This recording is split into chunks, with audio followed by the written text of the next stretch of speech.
June 1st, 1892. Dear Martha, Miss Bodain acts different than when she did in front of the Greens. After she took my money, she said, "Keep that dog out of my house.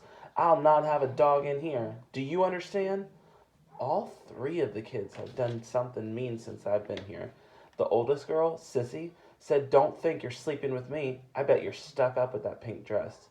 Georgie threw corn cobs at Ethel. I said, "Don't throw things at him." He said, "You better not let him kill Mama's chickens. That'll be the last day on this earth." Randy sticks his tongue at me every time Miss Bodain back is turned. I don't know what she does all day, but it sure ain't cooking, cleaning, or laundry. I think she just yells at the kids.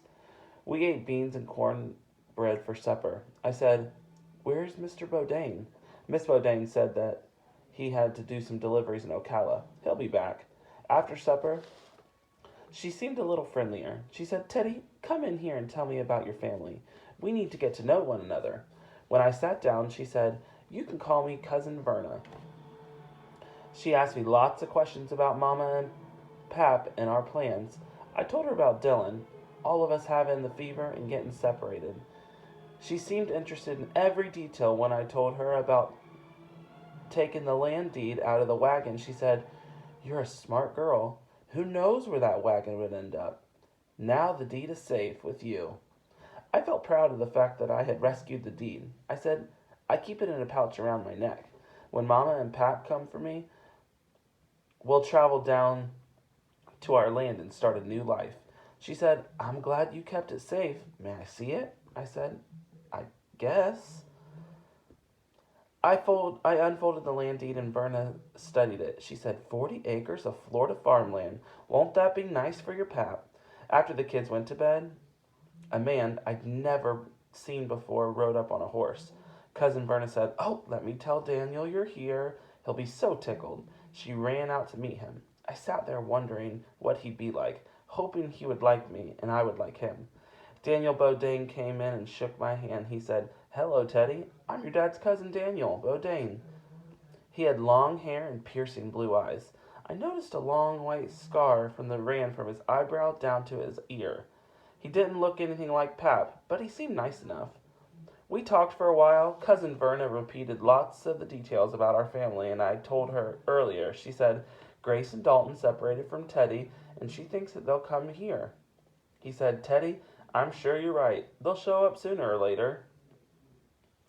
I hope it was sooner. I don't want to stay here any longer than I have to.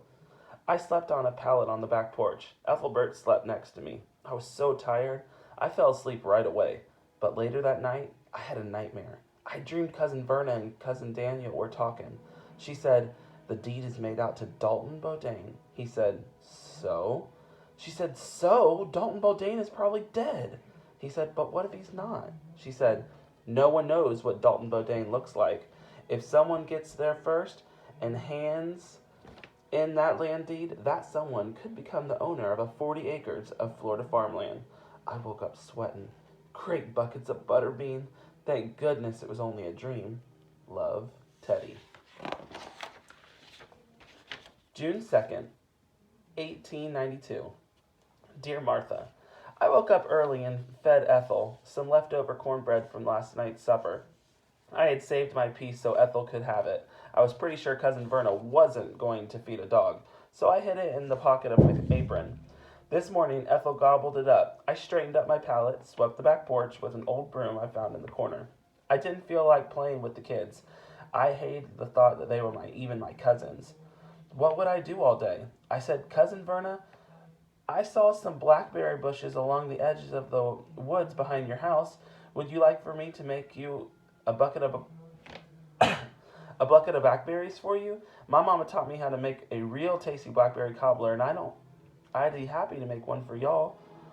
Cousin Daniel said, "Well, I know I'd like some blackberry cobbler."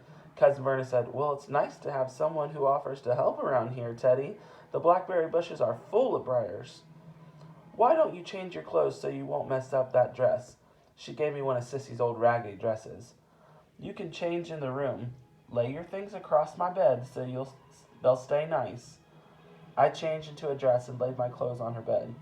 I took the big bucket and walked back to where I'd seen the blackberry bushes yesterday. Ethel came with me. I'm sure he wanted to stay away from Georgie and those corn cobs as he could.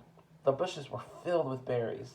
They were ripe and juicy, and the darkest ones were the sweet as sugar. I stuffed myself. I picked and picked. I needed some berries to fill the buckets, so I kept going to the bushes that were further away. Suddenly, a boy stepped out of the path. I was so surprised I almost dropped the bucket. Ethel growled. I stared at the boy. He looked familiar. Had I met him somewhere before? He was about my age. I said, "You scared me." He said, "Who are you?" I said, "Who's asking?" He asked, "I'm Daniel Bodain. What are you doing in that house?" I was confused. I said, "You can't be Daniel Bodain. I met Daniel Bodain last night. He's a grown man and he lives in the house." He said, "Well, you're wrong. I don't care who you met."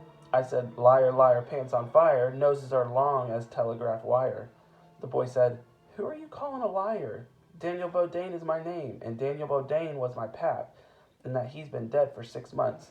I'm sure my mouth was hanging open. I said, "Then who is the man back at that house?" He said, "Probably Verna's new husband, Jimbo Dud.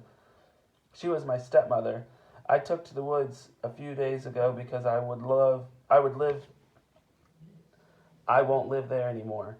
I stood in as long as I could. She means, and her kids are even meaner. She's nothing to me now that my pap is gone." I was more confused. I said, "But she told me that man is Daniel Bodain." He said, "Well, that wouldn't be the first time she's lied." My head felt like it was spinning. I said, "Why would she lie to me?" He said, "Probably because you got something she wants." I stood staring at him. He said, "I know you won't believe me, but you better watch out. Those people will steal your blind." And then, just like that, he was gone. Great buckets of butterbean. Who is lying? Who is telling the truth? Love, Teddy.